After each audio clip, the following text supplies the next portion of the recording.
नमस्कार दोस्तों, आज के इस करियर रेडनेस कार्यक्रम में आप सभी लोगों का एक बार फिर से स्वागत है। और जैसा कि हमने अपनी पिछली वीडियो में बात करी थी कि हम आज स्टूडेंट बैंक की कौन कौन सर्विसेज का फायदा उठा सकते हैं, या हम एज स्टूडेंट कैसे अपना अर्निंग कर सकते हैं, कैसे हम पैसे कमा सकते हैं, जिसमें हमने बात की थी कि हम स्कॉलरशिप्स को देख सकते हैं, हम पार्ट टाइम जॉब कर सकते हैं। तो मैंने आपको काम दिया था कि आप लोग को अपने लिए पार्ट टाइम जॉब देखनी है। आई होप आप लोग देख पाए होंगे। तो चलिए अब हम आगे बढ़ते हैं। आगे हम ये बात करेंगे कि हम कैसे अपनी अर्निंग के अगेंस्ट, यानी जो भी हम पैसा कमा रहे हैं उसके अनुसार कैसे हम अपनी लाइफस्टाइल को मैनेज कर सकते हैं। तो इसके लिए जरूरी है कि हम कुछ टिप्स हैं जो कि हम फॉलो करें। और वो जो टिप्स है वो बहुत ही ज्यादा इंपॉर्टेंट है। सबसे पहली टिप तो आपकी ये है कि आप जो भी खर्च करते हैं उनके नोट्स बनाएं, यानी वो लिखें कि आप कितना पैसा कहाँ कहाँ खर्च कर रहे हैं।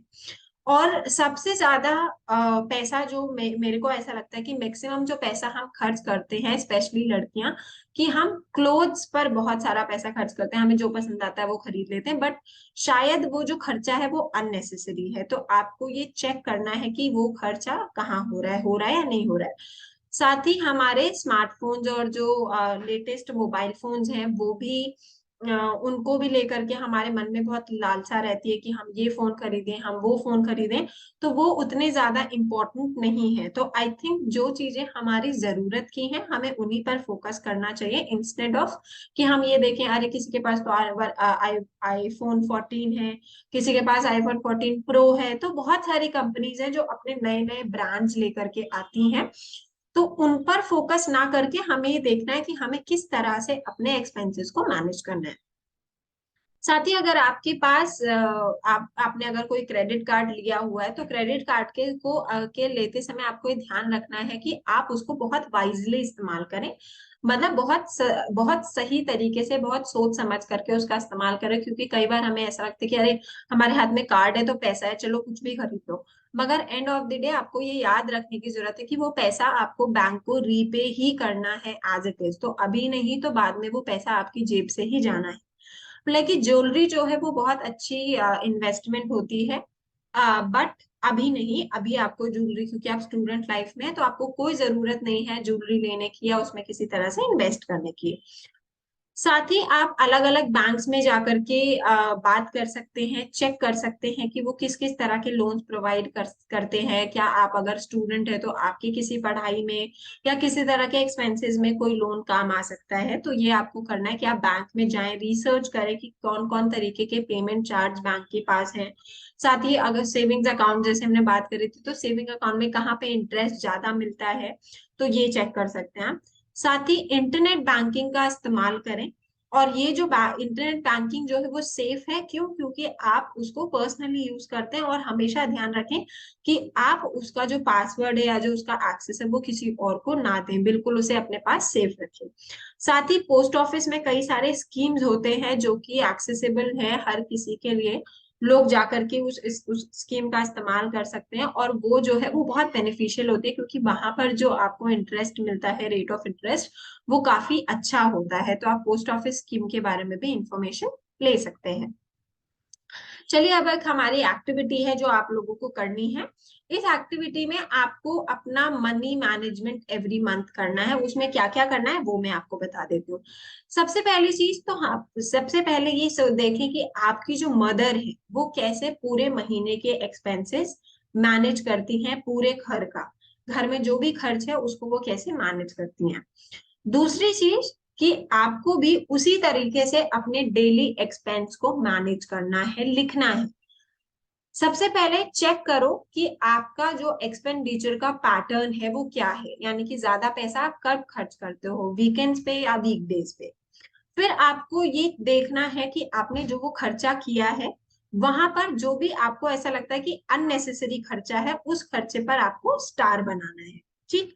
और साथ ही आपको वो आइटम्स देखने हैं जो कि नेसेसरी है। क्या कुछ चीजें ऐसी हैं जो कि भाई मैंडेट है, जो तो लेनी ही पड़ती हैं, या जिनको तो जो तो चाहिए ही चाहिए। तो उनको आप अपने पास नोट डाउन कर लें कि ये खर्चा तो होएगा ही होएगा। साथ ही क्या ऐसे कुछ एक्सपेंसेस हैं जिनको रिप्लेस किया जा सकता है, यानी कि इसकी जगह हम ये इस्तेमाल कर ले जो थोड़ा सस्ता है और टिकाऊ है, तो ये आपको सोचना है। आपका ये काम है, आपको इसे बैठ करके चेक करना है और इस हिसाब से आपको अपना मनी मैनेजमेंट करना है हर मंथ का। तो पहले आपको डेली शुरुआत करनी होगी और धीरे धीरे करके आप इसे पूरे मंथ में मैनेज कर सकते हैं। अब हम बात करते हैं मनी मैनेजमेंट कैसे किया जाए। सबसे पहले तो आप अपना बजट बनाइए कि आपका बजट कितना है, यानी कितना पैसा आपके हाथ में है खर्च करने के लिए। फिर दूसरी चीज कि उस पैसे को डिवाइड करिए अलग अलग स्पेंडेबल कैश में, यानी कि आप कितना पैसा कहाँ कहाँ खर्च कर सकते हैं। जैसे यहाँ पे एग्जांपल दिया हुआ है कि आप बुक के लिए अलग कर दीजिए, खाने के लिए अलग, ट्रांसपोर्ट यानी आने जाने का किराया अलग, कपड़े अलग, फोन का ऑब्वियसली रिचार्ज आप हर हर मंथ कराते होंगे तो उसका रिचार्ज का पैसा अलग। साथ ही आप एक लिमिट तय कर सकते हैं हर कैटेगरी के लिए। फॉर एग्जाम्पल मान लीजिए कि मैं सिर्फ 500 रुपए खर्च करूंगा अपनी किताबों पर, खाने पे मैं मैक्स से मैक्स 300 रुपए खर्च करूंगी, या ट्रांसपोर्ट में मैं पब्लिक पब्लिक ट्रांसपोर्ट ज्यादा इस्तेमाल करूंगी तो मैं कम से कम खर्च करूंगी। क्लोथ हो सकता है इस महीने मुझे कोई फेस्टिवल नहीं है, कहीं जाना नहीं है, तो जो मेरे पास क्लोथ है मैं वही यूज कर सकती हूँ। तो ऐसे करके आपको अपना पैसे की जो लिमिट है वो डिवाइड करनी है।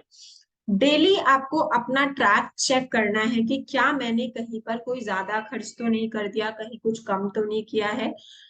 फिर ये जो आपने डेली ट्रैक बनाया है उसको आप मंथली चेक करिए, और उस मंथली चेकर में आपको ये देखना है कि आपने सबसे ज्यादा पैसा कहाँ खर्च किया है। क्या कुछ ऐसा हुआ कि जो आपने बजट बनाया था उसका ओवर चला गया है, और फिर ये प्लान करना है कि नेक्स्ट मंथ इस ओवर को हम कैसे कम कर सकते हैं। तो ये बेसिकली आपका मनी मैनेजमेंट है एवरी मंथ के लिए, डेली के लिए, जो आप कर सकते हैं और जो कि ट्रस्ट में आपके लिए बहुत बेनिफिशियल होगा कि आप कहाँ पर फालतू पैसा बहुत ज्यादा खर्च करें।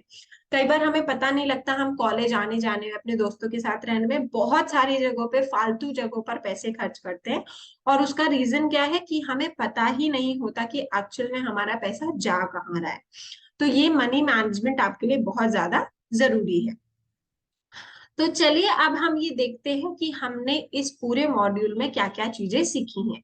सबसे पहली चीज तो हमने ये सीखी कि सेविंग्स की क्या इंपॉर्टेंस है, जिसमें हमने जाना कि कैसे हमारे फ्यूचर में मदद कर सकती है।